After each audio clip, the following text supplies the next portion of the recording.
sarili niyang boss? Sarili mong boss, kinakalantari mo. Bro, hinatid na lang ako dito sa bahay.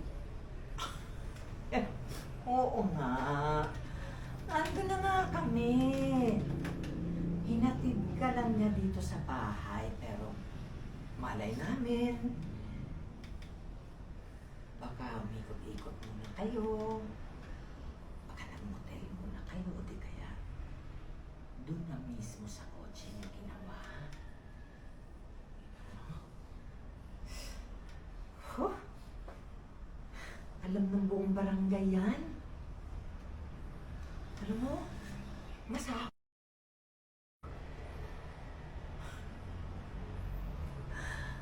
isang sakay lang pala ang katapat mo. Tumingin Hindi ka. ko alam. Tumingin ka Hindi sa ko akin. alam kung paano nagawa sa akin to eh. Hindi ko naman alam na kaya. Hindi ko alam. Hindi ko alam kaya kung paano gawin ko na. Pero sabi mo, mahal mo ako pero Okay.